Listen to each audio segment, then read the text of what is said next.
Hello YouTube, this is Nightfall.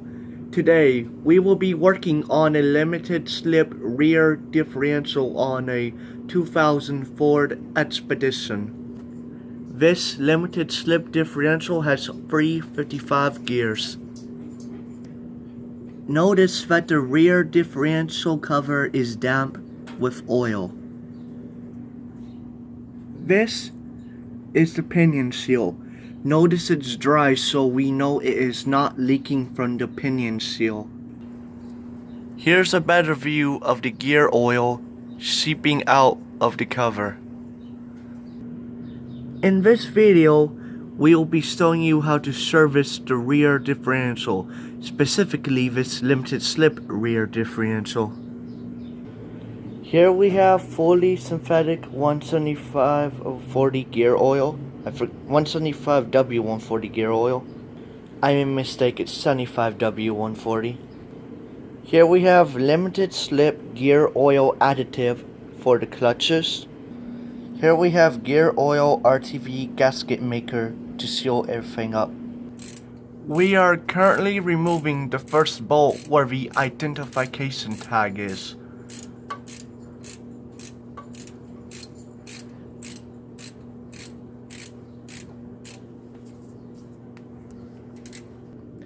It's a little worn away because of the bolt, but this identification tag tells you it's a 355 gear ratio and the L is limited slip, so a 3 limited slip 55 gear ratio. It's like this with all Fords and you do not want to throw this away. Here is the other tag and it tells you which oil to use. It specifically says to use 75W140 synthetic oil. As you can see, we're going to remove the rest of the bolts.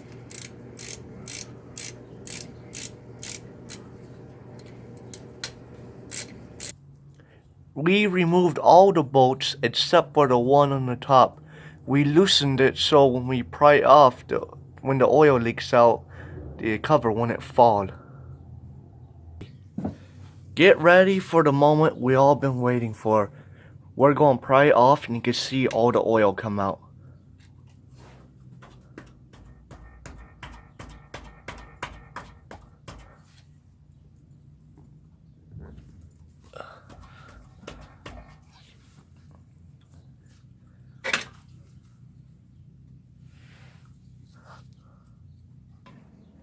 We had to use a rubber mount because it was giving us a little bit of a fight.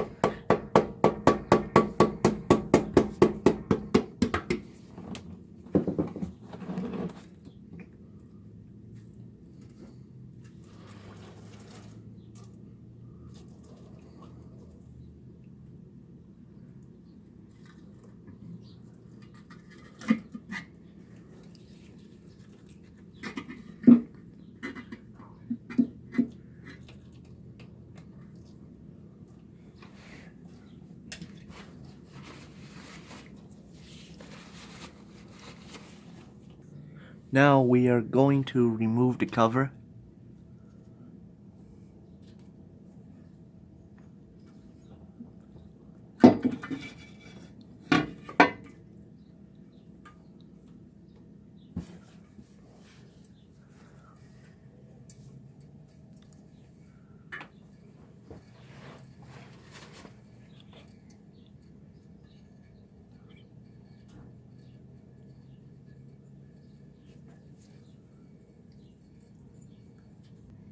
When you want to get the gear oil out, this is actually a sump. You want to get all the gear oil out of the sump.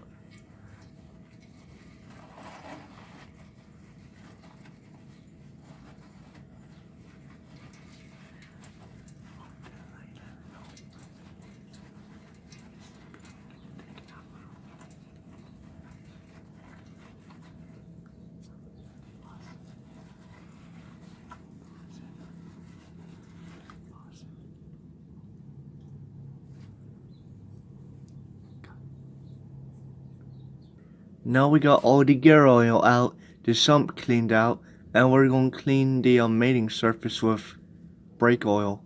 Brake cleaner. Brake cleaner.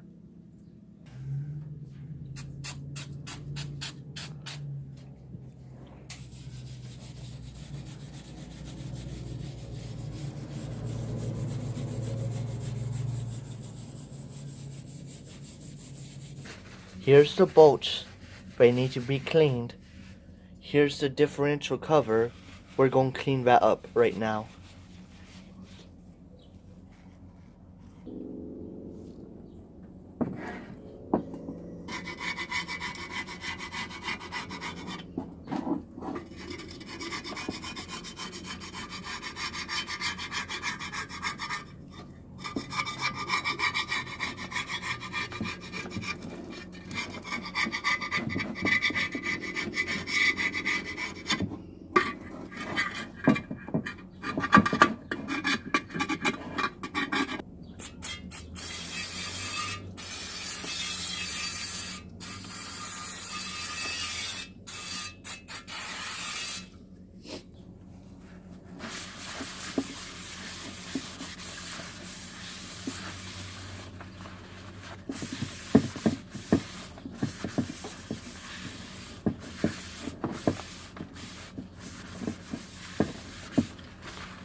This is a wire rail that seems to be operated by a power drill.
Now we're using a steel wool on the flange just to make sure it's perfect.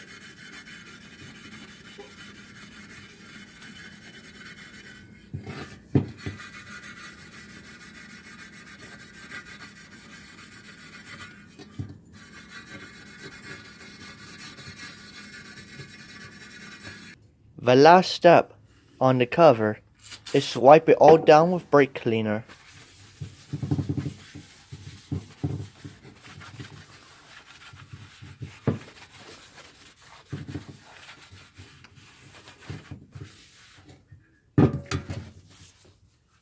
Let's address these dirty bolts.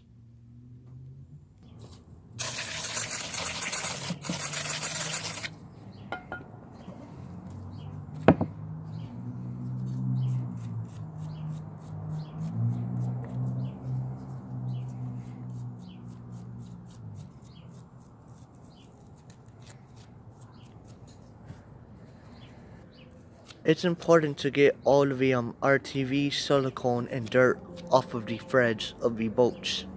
Very important. Don't forget that. Speaking of RTV, it stands for room vulcanizing temperature. In this case, it's room vulcanizing temperature silicone. As you can see, the bolts are now nice and clean. We're giving it one final wipe down with brake cleaner.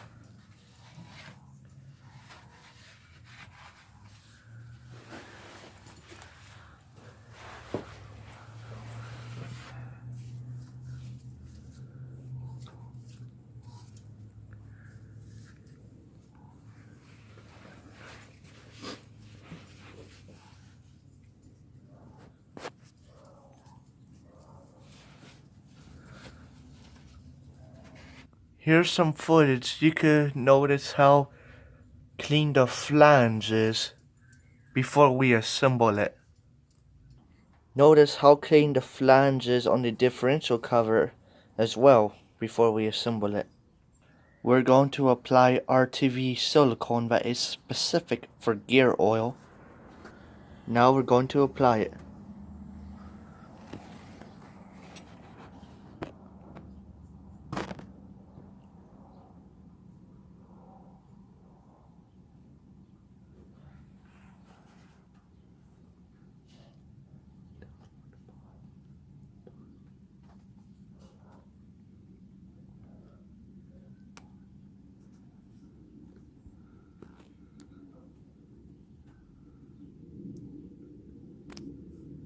As you can see, we have a bead applied. We put it around the hose as well. It is not required. It is actually optional. We just decided to do it so we wouldn't have any leaks. It's better to be safe than sorry. It says to assemble immediately. We are now aligning it. We are being very careful not to touch the ring gear while we're putting it on it.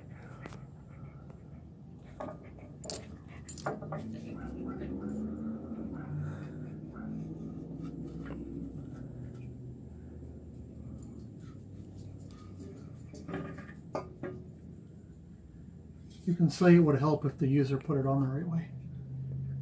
You basically heard what he said. Yes. Sometimes the user is retarded. I think you did that on purpose. There we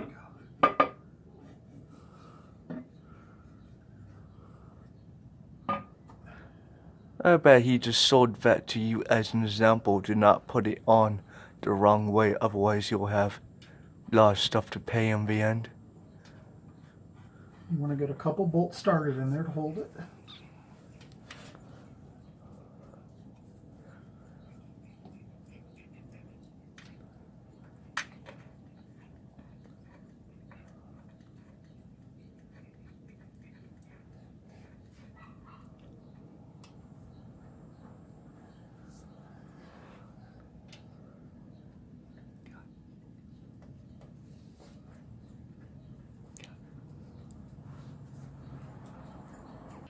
Here are the directions to the silicone.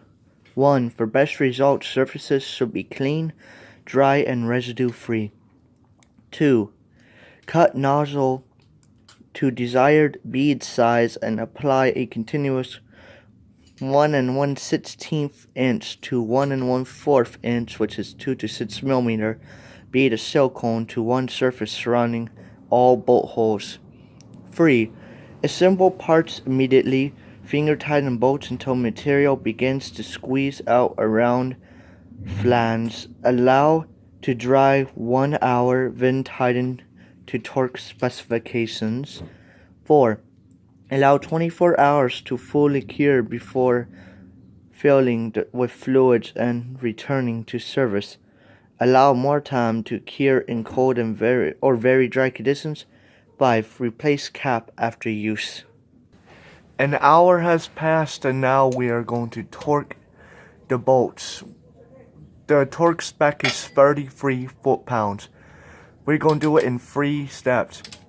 First will be 10 foot-pounds, next will be 20 foot-pounds, and then after that will be 33 foot-pounds, because we like to do it like that.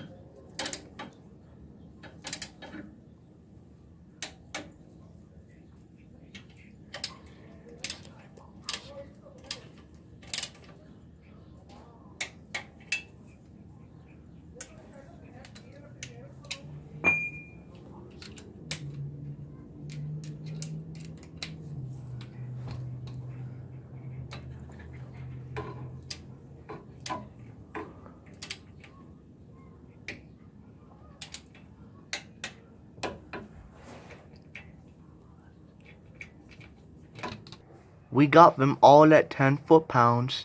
Now we're going back for second round at 20 foot-pounds. Notice that the gasket maker is starting to squeeze out. That's what you want to see. That will help it make a good seal. It's supposed to do that. Now we are doing the 20 foot-pound torque.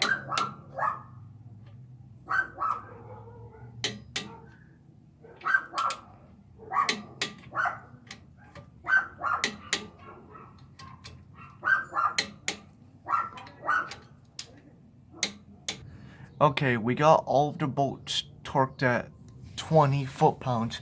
Now we're doing the third and final round, which is 33 foot-pounds. And you notice that the it's really leaking out now.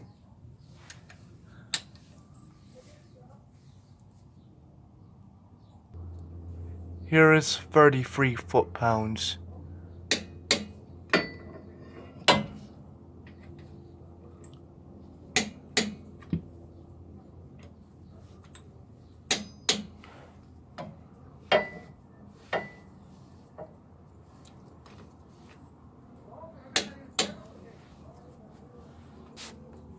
Every bolt has been torqued to 33 foot-pounds. We will wait 24 hours and fill it back in. A shop doesn't do that, they do it immediately. However, we are going to do it according to the book and wait 24 hours because we have time, unlike a shop does not have time.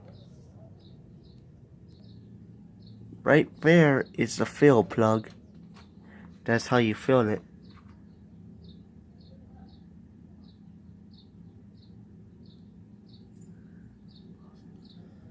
Notice that this is metal in here, and as long as it's a magnet to catch every piece of metal that's on the fluid.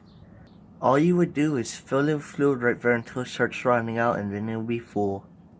In part 2, I will show you how to put the gear oil into the differential using this pump. This procedure should be the same with all differentials with a removable cover. If you had a standard open differential, you will not have to use the limited slip additive. Other than that, the procedure should be the same. Some differentials do not have a removable cover. In this case, the fluid would have to be pumped out. You can accomplish this with a hand suction cup or a vacuum pump. The method shown should work with all vehicles including Ford, Chevrolet, and Dodge, etc. It doesn't really matter. Stay tuned for part 2, and in part 2 I will show you how to fill the differential.